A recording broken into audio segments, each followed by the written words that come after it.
Assalamualaikum warahmatullahi wabarakatuh.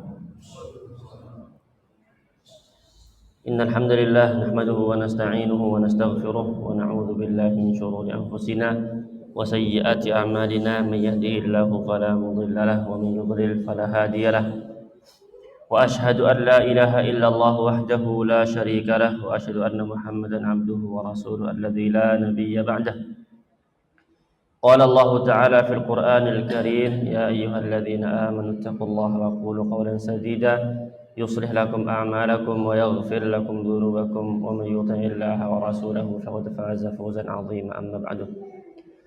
Alhamdulillahirabbil alamin, kita bersyukur pada Allah Subhanahu wa taala pada malam hari ini Allah berikan kepada kita kesempatan untuk duduk di majelis ilmu di salah satu dari rumah-rumah Allah Azza wa Jalla. Semoga Allah menerima amal kita dan memasukkan kita ke dalam surganya, amin ya rabbal alamin.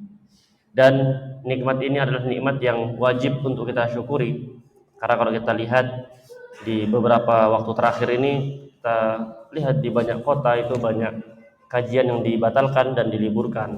Itu karena apa? Karena kondisi yang kita tahu bersama gitu. Baik di Jakarta, Surabaya, Malang, Jogja, kemudian Makassar, Solo dan lain-lain. Jadi banyak kajian dibatalkan, banyak aktivitas di nonaktifkan. Kenapa? Kondisi keamanan.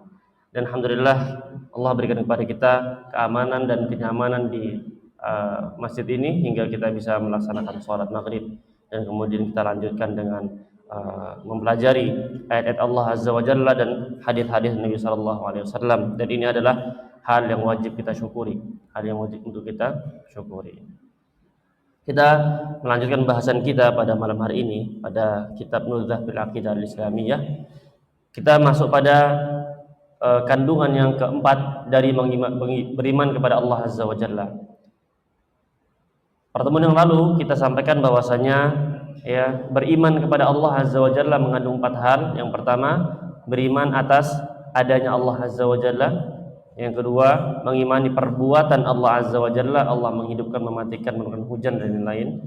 Yang ketiga adalah beriman, mengesahkan Allah pada perbuatan hamba. Kita sholat kepada Allah, puasa kepada Allah, menyembelih kepada Allah, sujud kepada Allah.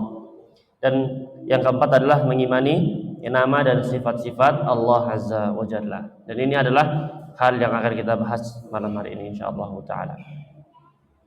Qala al-musannif rahimahullahu taala al-amru ar-rabi' mimma yatadammanuhu al-imanu billahi al-imanu bi asma'ihi wa sifatihi. Pada halaman ke-27 penulis rahimahullah taala melanjutkan perkara yang keempat dari apa-apa yang terkandung dalam iman kepada Allah Azza wa Jalla adalah mengimani nama dan sifat-sifat Allah Azza wa Jalla, yaitu itsbatu ma atsbatahu Allah li nafsihi fi kitabihi aw sunnati rasulih sallallahu alaihi wasallam min al-asma'i was sifat. Menetapkan apa yang Allah tetapkan untuk dirinya dalam kitabnya yaitu Al-Qur'an dan sunnah Nabi sallallahu alaihi wasallam dari nama-nama dan sifat. Jadi akidah Ahlussunnah adalah menetapkan seluruh nama dan menetapkan seluruh sifat yang Allah sebutkan dalam Quran maupun disebutkan Nabi SAW dalam hadisnya sallallahu alaihi wasallam. Jadi setiap yang Allah sampaikan dalam Quran, setiap yang disampaikan Nabi SAW dalam hadis, itu semua kita imani, baik nama maupun sifat. Alal wajhi la'iq bihi min ghairi tahrifin wala ta'tilin wala takyifin wala tamthil. Itu sesuai dengan yang pantas bagi Allah, tanpa perubahan dan tanpa penolakan, tanpa membagaimanakan dan tanpa memisalkan. Empat hal. Kita ketika mendapati ayat-ayat yang berbicara tentang nama dan sifat Allah, maka kita harus mengimani dengan keimanan yang layak bagi Allah, tanpa merubah. Kemudian yang kedua, tanpa menolak. Kemudian yang ketiga, tanpa membagaimanakan. Kemudian yang keempat, tanpa memisalkan.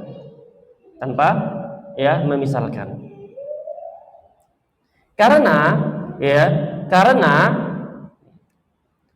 Hal ini itu banyak terjadi penyimpangan di dalam akidah Islam. Contoh, ketika Allah berfirman dalam Al-Quran, Ar-Rahmanir Rahim, Allah Maha Pengasih lagi Maha Penyayang. Berarti Allah memiliki sifat dan nama pengasih penyayang, ya kan? Allah berarti menyayangi, menyayangi hambanya. Kemudian apa? Kemudian kelompok-kelompok di luar daripada akidah Ahlussunnah mengatakan bahwasanya Allah nggak memiliki sifat kasih sayang. Karena Allah punya sifat kasih sayang berarti apa? Allah kalau gitu sama kayak makhluk, kata mereka, mengasihi dan menyayangi. Oh, nggak pantas sebagai Allah. Berarti gimana? Ditolak. Ditolak. Dan ini apa? Dan ini sama saja kita menolak Al-Quran. Kan Allah yang bilang Ar-Rahmanir Rahim. Allah Maha Pengasih lagi Maha Penyayang. Kemudian juga Allah mengatakan dalam Quran, berfirman dalam Quran, wa ghadiballahu alaihim wa la'anahum wa a'adda lahum 'adzaban 'azima. Allah marah kepada mereka, yaitu orang yang membunuh seorang mukmin dengan sengaja kayak gini.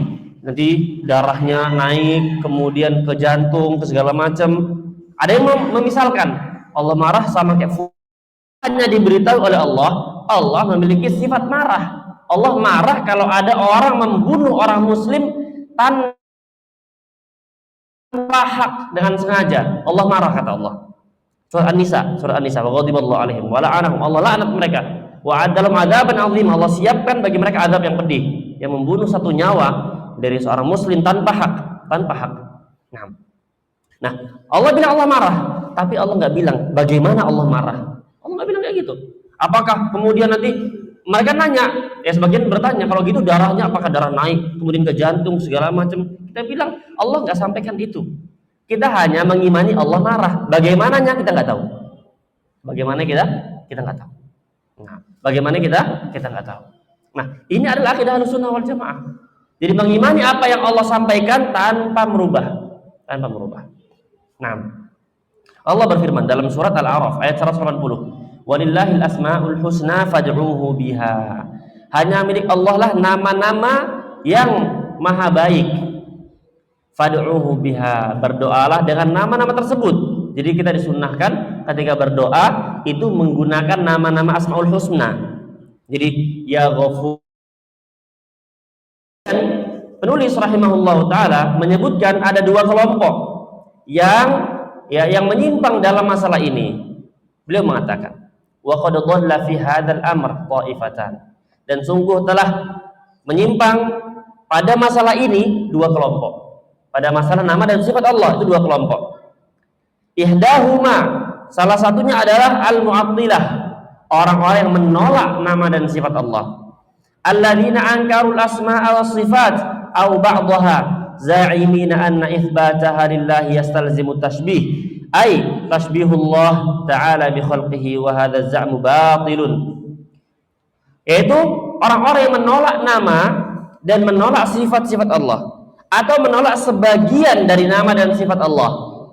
Mereka menyangka bahwasanya kalau kita menetapkan bagi Allah ada nama dan sifat sama dengan menyerupakan Allah dengan makhluk. Jadi ada sekelompok yang bilang,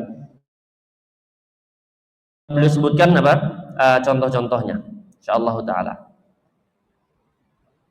Nah, dan persangkaan ini batil dengan beberapa sisi. Sisi pertama, annahu yastalzimu lawazim batilah katanaqudhi fi kalamillahi subhanahu. Sisi pertama, bahwasanya orang yang beranggapan demikian itu punya konsekuensi yang batil. Seperti apa? Kontradiksinya antara kalamullah azza wa jalla. Jadi gini, Allah mengatakan Allah tidak ada yang serupa dengan makhluknya di Quran juga. Di sisi lain Allah mengatakan Allah memiliki sifat mendengar melihat misalnya. Maka kalau kita bilang, oh kalau gitu mendengar dan melihat bukan termasuk nama dan sifat Allah. Kenapa? Karena kalau gitu kalau kita mengatakan Allah mendengar dan melihat sama dengan makhluk mendengar dan melihat. Kalau itu ditolak mendengar dan melihat. Nah, kita katakan konsekuensinya adalah berarti ada di Quran itu kontradiksi, bertentangan. Allah bilang di satu sisi Allah tidak sama dengan makhluk, Di sisi lain Allah mengatakan Allah mendengar dan melihat dan sama dengan makhluk. Maka kalau gini apa kontradiksi? Maka kita katakan akidah yang benar adalah apa? Allah memang tidak sama dengan makhluk dan Allah memang mendengar dan melihat. Tapi pendengaran dan penglihatan Allah beda sama penglihatan dan pendengaran makhluk. Selesai. Jadi jangan dikatakan kalau Allah mendengar melihat berarti sama-sama makhluk dong. Kalau gitu Allah nggak mendengar dan melihat. Kita katakan salah. Yang benar adalah Allah nggak sama makhluk, tapi Allah mendengar dan melihat, ya kan? Allah mendengar dan melihat, tapi beda mendengar Allah sama mendengar manusia beda, melihat Allah sama melihat manusia beda. Allah bisa mendengar di satu waktu dengan bahasa yang berbeda dengan permintaan yang berbeda. Di Arafah jutaan orang minta kepada Allah di satu waktu, di satu tempat, ya, dengan permintaan yang beda-beda dan bahasa yang beda-beda. Allah tahu permintaan mereka semua. Kalau kita dua orang ngomong aja, kita bilang tunggu gantian satu-satu, karena nggak bisa dengar. Ya Allah beda. Bukan berarti Allah kalau mendengar bisa sama makhluk, bukan. Tapi Allah mendengar dengan pendengaran yang pantas bagi Allah. Allah melihat kita. Allah melihat yang lain, dan Allah mengetahui seluruh makhluknya. Kita di balik tembok nggak bisa lihat. Allah ya di balik tembok bisa Allah lihat. Nah, maka apa? Jangan katakan ya, oh kalau Allah punya sifat mendengar, melihat berarti sama-sama makhluk. Oh berarti ditolak. Ini salah. Yang benar adalah apa? Allah memang beda sama makhluk, tapi Allah mendengar, melihat, dan Allah memiliki sifat-sifat yang la yalzamu min ittifaqi syai'aini fismin aw sifatin ayyakuna mutamathilaini. Tidak melazimkan, ya, tidak mengharuskan sama dua nama atau dua sifat itu merupakan ini. Tidak mengharuskan dua, ya, nama dan sifat itu sama dan keduanya sama dari segala sisi. Contoh ini. Allah apa? Allah tadi mengatakan Allah mendengar, Allah melihat. Baik. Dan Allah mengatakan di surat Al-A'raf, di halaman kedua paling atas sebelah kiri paling atas, Allah mengatakan, ya kan, ketika Allah menyuruh iblis untuk sujud kepada Nabi Adam, iblis gak mau. Allah mengatakan ma mana'aka alla tasjuda lima khalaqtu biyadayya. Wahai iblis, mengapa engkau tidak mau sujud kepada Adam, ya, yang aku ciptakan dengan kedua tanganku, kata Allah. Allah yang bilang. Allah bilang Nabi Adam Allah ciptakan dengan tangan Allah Azza wa Jalla. Nah sekarang kita sebagai seorang muslim mendengar ayat kayak gini, gimana kita respon kita? Sebagian orang apa? Menolak. Oh Allah gak punya tangan. Karena kalau Allah punya tangan sama dong sama makhluk. Manusia punya tangan. Tapi Allah bilang Allah punya tangan di Quran. Gimana solusinya? Apakah menolak tangan Allah Azza wa Jalla, Allah punya tangan, oh berarti ditolak karena berarti sama-sama makhluk? Ataukah menetapkan bagi Allah memiliki sifat tangan tapi tangan yang berbeda dengan tangan makhluk? Antara dua, menolak atau menetapkan. Nah, kita sebagai seorang muslim Ahlussunnah wal Jamaah, apapun yang Allah bilang terima aja udah, gak usah ditolak-tolak. Nah, kata beliau apa? Kata beliau sama nama tidak mengharuskan sama sifat.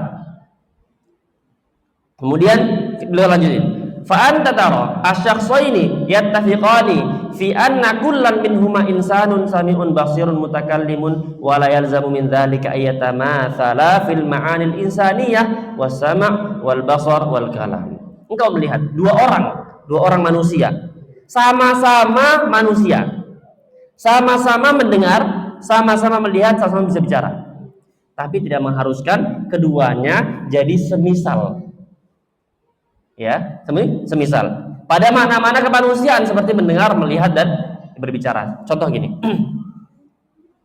saya, ya, ana punya wajah, baik, antum-antum semua punya wajah. Apakah ketika ana mengatakan, ya kan, ana punya wajah, wajah kita sama? Beda, wajahnya beda. Ya. Kemudian ini apa? Ini sama manusia, satu jenis, ya kan, satu jenis. Nah, gimana kalau dua jenis yang berbeda? Kata beliau, wa taral hayawanat laha aydin wa arjulun wa a'yunun wa la yalzamu min ittifaqiha hadza an takuna aydiha wa arjuliha wa ayuniha mutamathilah. Kamu lihat hewan-hewan yang ada punya tangan, punya kaki, punya mata, ini tidak melazimkan ya sama nama itu sama tangan, sama kaki, sama mata. Tidak melazimkan. Jadi gini. Allah tadi bilang apa? Wahai iblis, kenapa engkau tidak mau sujud kepada Adam yang aku ciptakan dengan kedua tanganku? Berarti Allah menetapkan Allah punya tangan. Nah, banyak Allah berarti sama-sama makhluk. Jawabannya adalah enggak sama-sama makhluk. Yang pertama, karena Allah bilang di Quran Allah punya tangan, udah terima aja. Itu yang pertama. Yang kedua, kita, anak nih, kita lah semua, kita punya tangan. Udah? Monyet punya tangan? Punya tangan monyet. Kemudian kita punya kaki. Sapi, kambing punya kaki, semut punya kaki, gajah punya kaki, dah, gunung punya kaki, meja punya kaki. Nah, sekarang pertanyaannya, kan semua kaki itu namanya, sama nggak berarti? Oh, kalau gitu ya penghinaan dong. Masa anak dibilang punya wajah, kan monyet punya wajah? Beda. Sama nama, beda sifat. Ya kan?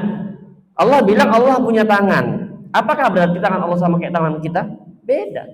Karena kita punya tangan, monyet punya tangan, itu beda. Itu apa? Itu beda. Maka kalau seandainya kita sama monyet kan sama-sama makhluk, sama makhluk. Ini aja sama-sama makhluk itu beda jauh. Kita punya kaki, gajah punya kaki, semut punya kaki, sama nggak berarti?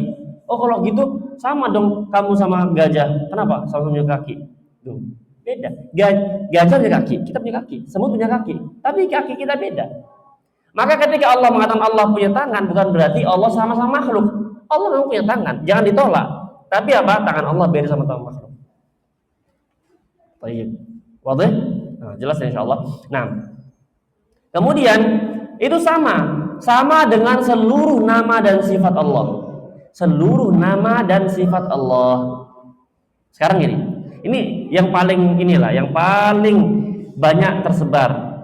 Ini coba kita bahas, yaitu masalah ketinggian Allah Azza wa Jalla. Allah itu tinggi.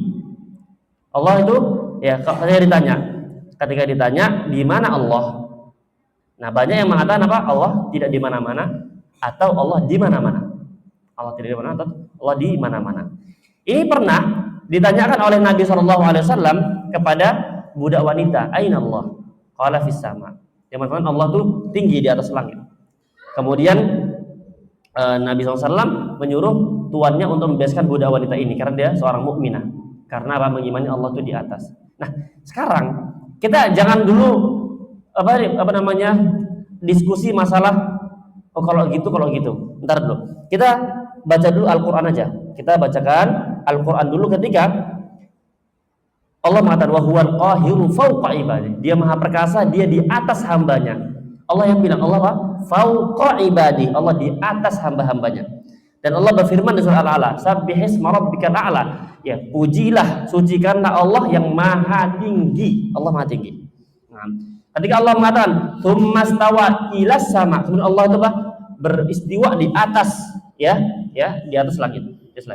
Ar-Rahmanu 'alal 'arsy istawa.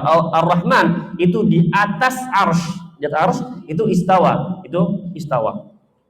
Tinggi di atas apa? Atas arsy. Ini sekarang, Ana kemarin baca di kitab namanya Ijtima'ul Juyush. Ini kitab ini mengumpulkan 2000 dalil. 2000 dalil Allah menunjukkan Allah tuh tinggi di atas makhluknya. Allah di atas. 2000 dalil. Dari perkataan Nabi Adam, Nabi Nuh, Nabi Idris, Nabi Muhammad, Nabi Musa, terus sampai Nabi SAW, para sahabat, para tabi'in, Quran, hadis, semua dikumpulin sekitar 2000 dalil. Allah apa artinya? Di atas, ya di atas. Allah itu di atas makhluknya. Baik. Sekarang pertanyaannya, kalau kita menolak Allah di atas, berarti kita harus menolak 2000 dalil. Kebanyakan. Nolak satu dalil aja udah susah, apalagi menolak atau mentakwil 2000 dalil. Tapi anak nggak bawa kitabnya. Kita segini 2000 dalil tentang apa? Allah itu di atas. Nah, sekarang ini secara dalil Quran dan Sunnah kuat, jelas. Itu perkataan seluruh para nabi, itu dikumpulkan semua. Ya, dikumpulkan dari Nabi Adam, Nabi Idris, Nabi Nuh, Nabi Musa, Nabi Isa dan lain-lain. Itu ada di situ semua. Ya. Kemudian perkataan Abu Bakar, Umar, Utsman, Ali dan para sahabat lainnya. Baik. Secara dalil Quran Sunnah ini jelas Allah itu di atas itu udah dengan 2000 dalil lah. Kecuali kita mau menolak 2000 dalil ya boleh-boleh aja gitu. Tapi ya konsekuensinya berat, 2000 dalil kebanyakan yang harus ditolak. Kemudian dari sisi akal, kan banyak orang menolak ini karena akal. Jadi Pak, kalau Allah di atas berarti yang pertama Allah butuh tempat. Benar kan? Allah butuh tempat. Jawabannya sekarang sebelum kita berbicara demikian, buat dulu satu kaidah penting. Allah beda sama makhluk, itu dulu. Allah beda sama makhluk. Dengan kata lain, kalau Allah di atas, Allah itu apa? Tidak butuh tempat. Bisa Allah itu tidak butuh tempat. Allah tidak butuh dengan yang di bawah. Kan bilang Allah itu di atas. Kalau Allah di atas berarti Allah butuh yang bawah. Yang bawah hancur berarti apa? Allah jatuh. Kata mereka gitu. Jawabannya enggak. Karena tidak setiap yang di atas butuh dengan yang di bawah. Matahari di mana? Di atas. Langit di mana? Di atas. Kalau bumi gempa, langit gempa? Enggak. Karena apa? Langit di atas, tapi langit tidak butuh sama bumi. Jadi langit itu kata Allah Azza wa Jalla, ya,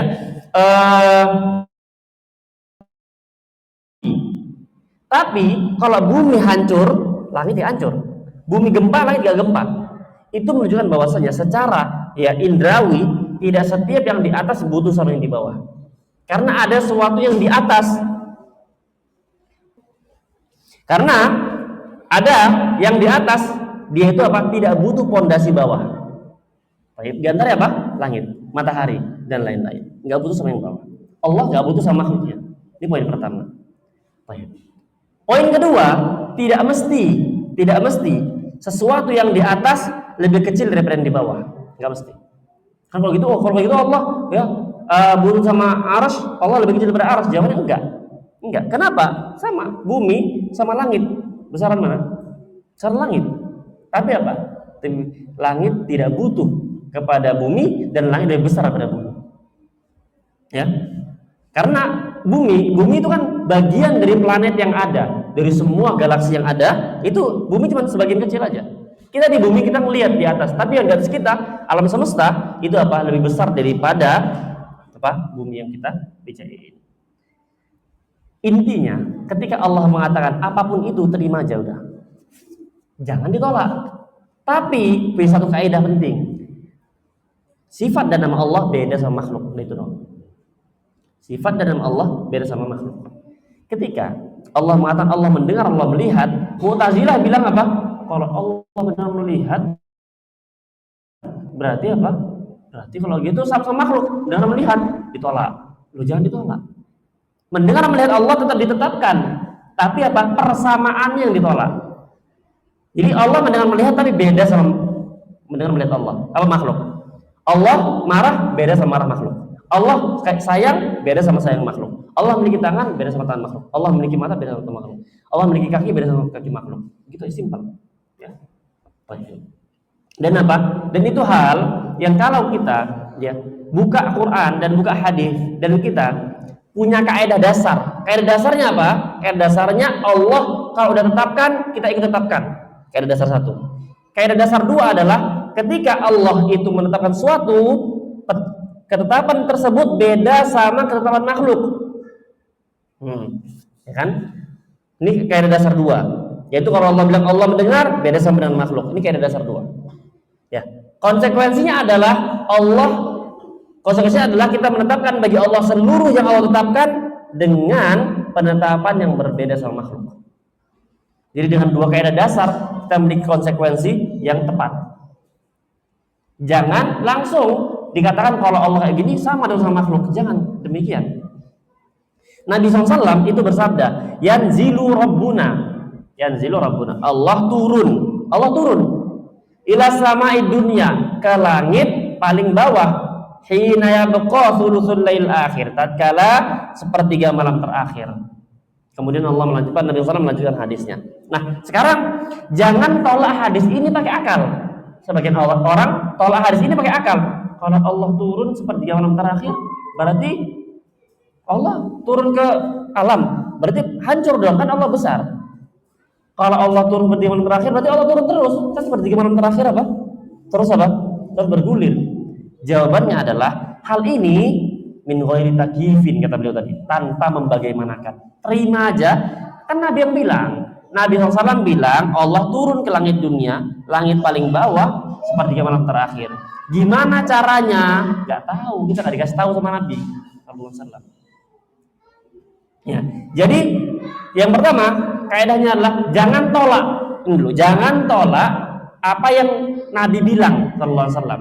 Kaidah pertama, Nabi bilang Allah turun, oke, Allah turun. Karena kita mau tahu gimana Allah turun, Nabi nggak kasih tahu. Ya udah, kalau itu diam aja. Kan Nabi nggak kasih tahu, tapi tetapkan Allah turun. Oh, akal kita itu mengatakan bahasanya kalau Allah turun ke langit dunia sepertiga malam terakhir, berarti kan turun terus. Kan sepertiga malam sana, kan matahari itu sepertiga malam terus. Kalau gitu Allah turun terus dong. Maka akal kita kan nggak sampai. Maka kata Allah apa? La yus'alu amma yaf'al wa hum yus'alun. Allah nggak ditanya kenapa Allah melakukan demikian. Gimana caranya? Allah nggak ditanya. Nggak boleh ditanya. Apa Allah? Wa hum yus'alun. Mereka akan ditanya nanti di hari kiamat. Jadi kalau Allah udah bilang apa, Nabi SAW bilang apa, imani aja, nggak boleh dipertanyakan. Udah? Kenapa? Karena yang akan ditanya di hari kiamat kita. Kita nggak perlu nanya kenapa Allah menetapkan saya anaknya bapak saya. Kenapa nggak anak yang lain aja? Kenapa Allah menetapkan saya punya anak itu perempuan semua? Kenapa nggak laki-laki? Allah nggak ditanya. Kenapa Allah yang melakukan demikian? Tapi kita yang ditanya.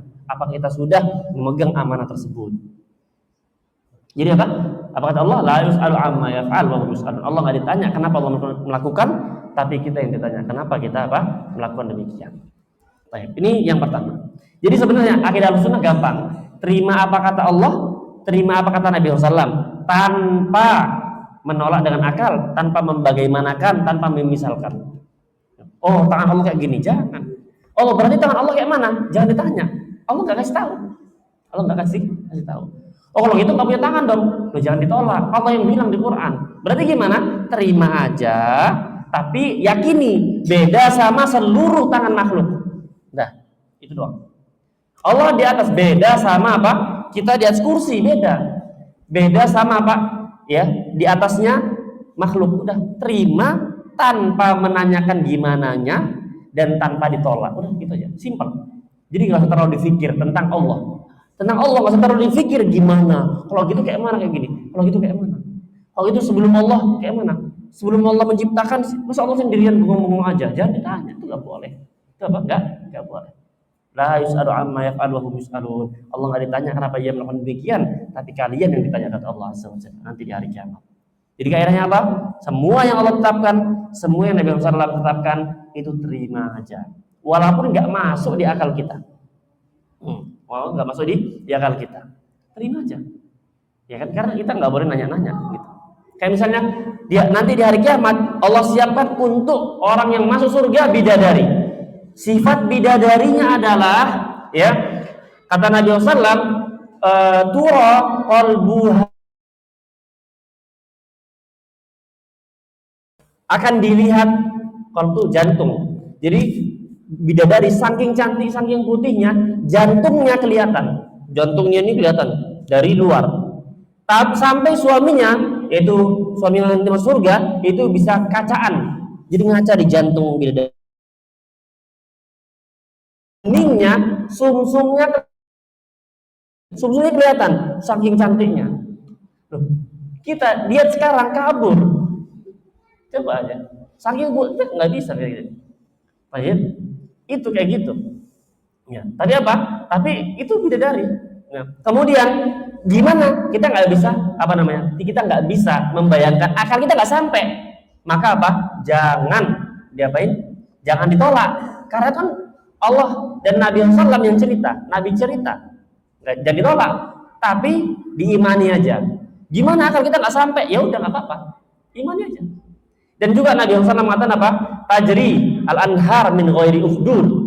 Nanti di surga itu sungai itu bisa mengalir tanpa ada cekungannya. Kalau kita sekarang sungai itu ada legoan gini, air ngalir di legoan kan? Kalau nanti dari kiamat air itu ngalir aja gini tanpa ada cekungannya. Terus sungai dari susu dan khamr. nggak memabukkan. Ketika nanti ada penghuni surga, mereka apa? Itu lihat burung, mereka bilang pingin makan burung itu, langsung terhidang gitu, langsung masak, tinggal makan. Gimana? Nggak bisa, nggak tahu. Nggak tahu. Kemudian apa? Di antaranya juga di antara kesibukan penghuni surga adalah agak vulgar, tapi nggak apa-apa. Memecahkan perawan. Jadi habis digauli perawan lagi, kayak gitu. Tapi apa? Nggak tahu gimana ceritanya. Kemudian apa? Kata Nabi SAW, kalau seandainya suami istri dua-duanya masuk surga, maka istri dia yang di dunia itu lebih indah, lebih cantik daripada bidadari surga. Loh, kita mikir, loh kok gitu? Bidadari surga jelek dong, istri saya kayak gini. Enggak, beda. Bukan istri. Maksudnya istrinya akan dibuat cantik lagi. Kalau seandainya istri bidadari surga aja sumsumnya kelihatan, jantungnya kelihatan, terus istri kita kayak mana nanti? Ya jangan ditanya sekarang. Dia tuh biar sholat lah, ibadah, puasa lain suami segala macam, nggak usah ditutup macam-macam. Ntar di surga, nikmatilah surga.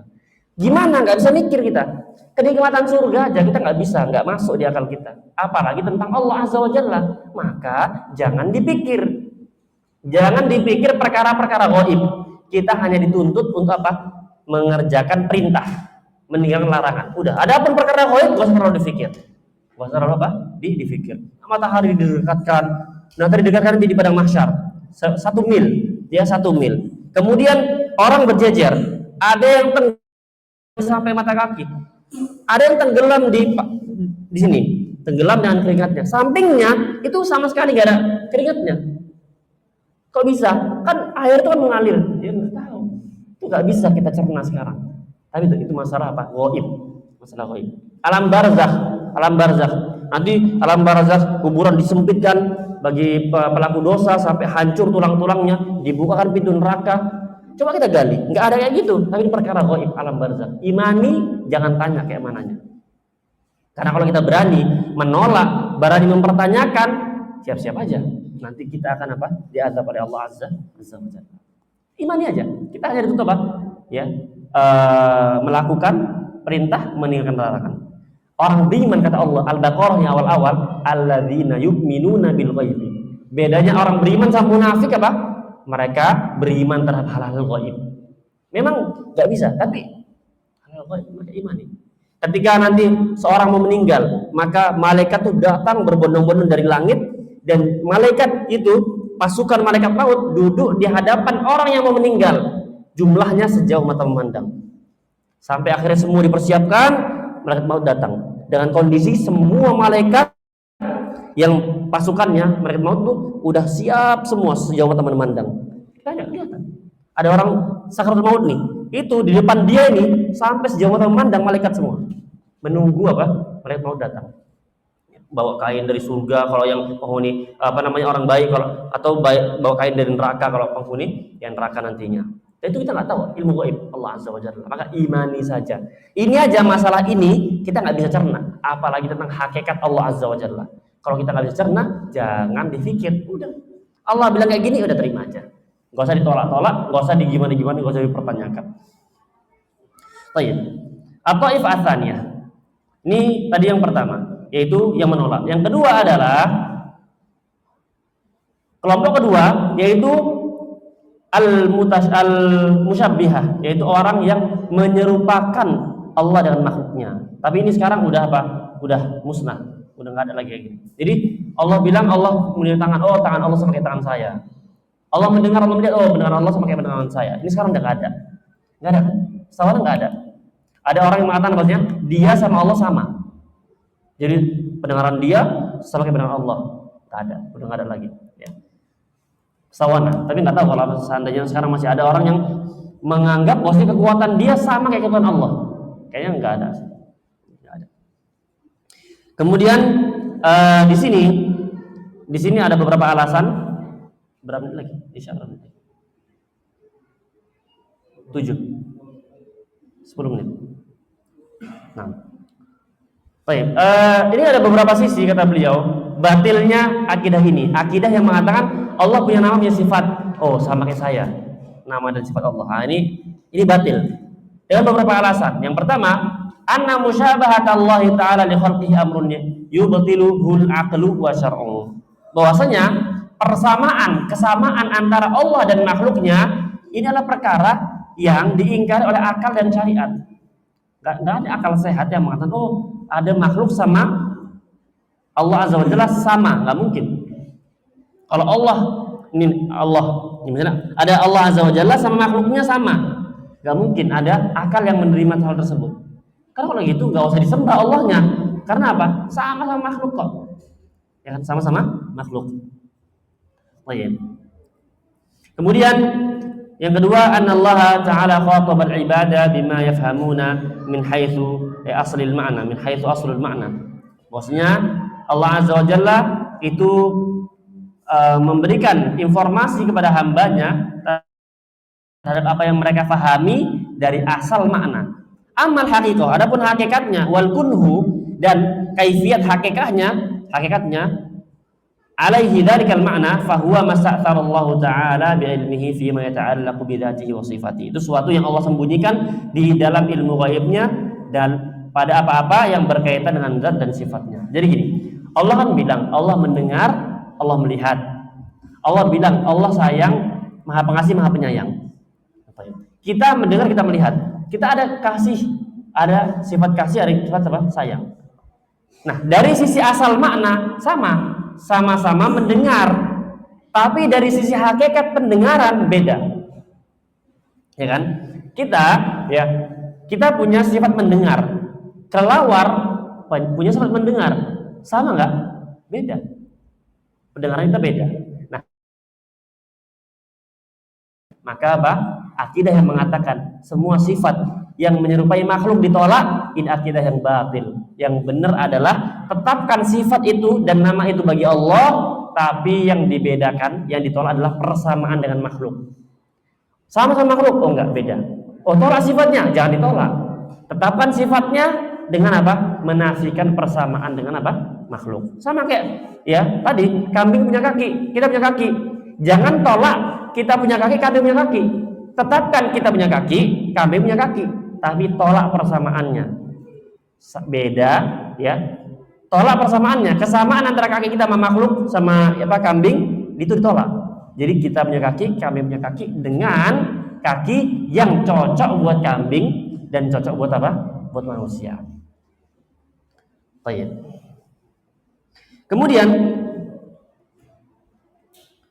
fa idza athbata Allahu li nafsihi annahu sami'un fa inna sam'a ma'lumun min haitsu aslul ma'na wa huwa idrakul aswati lakinna haqiqata dzalika binisbati ila sam'illahi ta'ala ghayra ma'lumatin li'an haqiqata sam'i tatabayanu hatta fil makhluqati fattabayunu fiha bainal khaliqi wal makhluqi abyanu a'zam. Bahwasanya jika Allah menetapkan bagi dirinya Allah itu memiliki sifat mendengar, maka sungguhnya pendengaran itu kita tahu, asal maknanya kita tahu, yaitu namanya pendengaran adalah mengetahui suara, menangkap suara. Ya kan? Mendengar berarti apa? Menangkap sumber suara, informasi suara.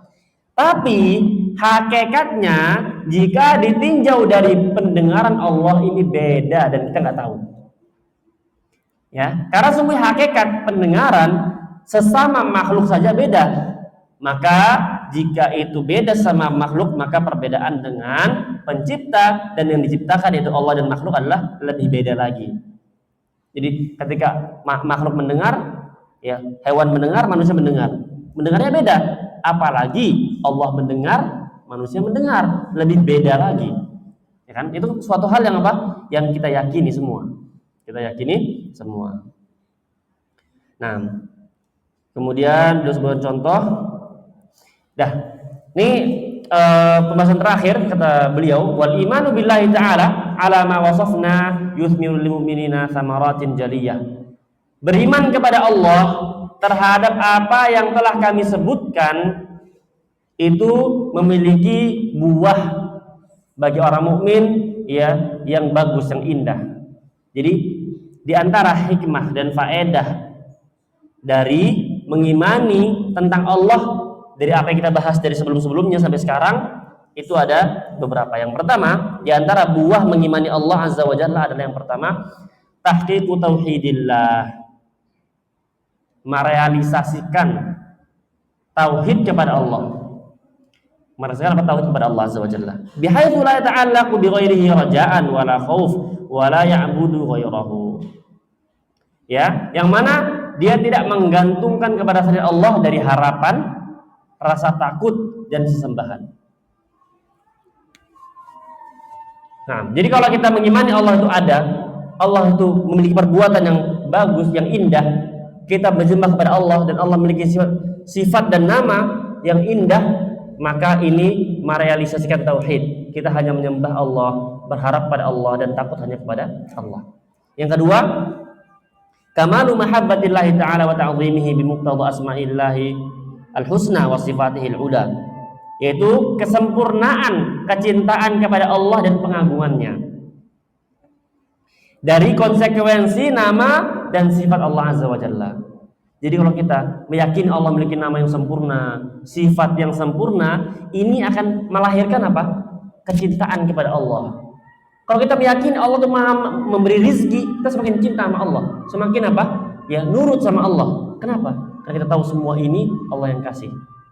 Kalau kita tahu bahwasanya Allah itu mendengar, melihat, walaupun apa yang terbesit dalam hati kita lebih takut sama Allah, lebih cinta sama Allah. Kalau Allah tahu, kalau kita yakin Allah itu tahu apa yang kita lakukan, kita lebih takut bermaksiat. Takut apa? Menzalimi orang. Yang ketiga, yang terakhir, tahqiqu ibadatihi bi fi'li ma amara bihi wa ijtinabi ma naha anhu. Yaitu ya merealisasikan ibadah kepada Allah dengan menjalankan perintah dan meninggalkan larangan. Kalau kita yakin Allah memiliki nama dan sifat yang sempurna, kita lebih bisa ibadah, termotivasi ibadah, mengerjakan perintah, meninggalkan larangan. Karena apa? Orang kalau nggak yakin Allah akan membangkitkan dia suka-suka aja, menzalimi orang, ngambil harta orang, bunuh orang, segala macam. Kalau kita lihat akhir-akhir ini kan banyak orang tuh udah nggak tahu agamanya kayak mana. Ya, coba lihat kondisi. Anak nggak menyalahkan siapapun ya. Kita nggak sedang menyalahkan pihak manapun. Tapi coba lihat kondisi kericuhan akhir-akhir ini di 12 kota kalau nggak salah. Terakhir 12 atau 13 kota. Itu apa? Coba lihat. Kira-kira sesuai tinjauan syariat benar nggak? Anak nggak menyalahkan diri masyarakat maupun aparatnya ataupun pejabatnya, benar nggak? Nggak benar semuanya. Yang sana bunuh yang sini bunuh yang sana bakar yang sini bakar sana, sini jarah sana, kayak gitu dah. Nggak apa-apa. Kalau kita meyakini Allah memiliki nama dan sifat yang sempurna, kita nggak kayak gitu. Nah, baik. Jadi apa? Ini penting kita mengimani ya tauhid ini dan mengimani nama dan sifat Allah Azza wa Jalla, dan buahnya adalah apa? Buahnya adalah kita menjadi manusia yang lebih beradab. Nah, semua itu kita lihat kericuhan yang ada, Allah musta'an. Sedih kita lihat apa sesama bangsa, sesama muslim itu bunuh-bunuhan, bakar-bakaran, jarah-jarahan, kan nggak tepat. Siapa yang salah? Ya salah semua. Kita juga salah. Sebagai kita nih salah nih sekarang. Kenapa? Bisa jadi kita kurang doanya untuk bangsa dan pejabat kita. Kita kurang dakwahnya untuk kawan dan apa? Pejabat kita. Salah semua. Jadi semua istighfar mau taubat gitu. Itu insyaallah lebih menenangkan daripada kita salahkan sana, salahkan sini. Insyaallah pertemuan akan datang kita masuk pada iman kepada malaikat. Insyaallah taala kita akhir sampai sini. Subhanallah wa bihamdihi, assalamualaikum warahmatullahi wabarakatuh.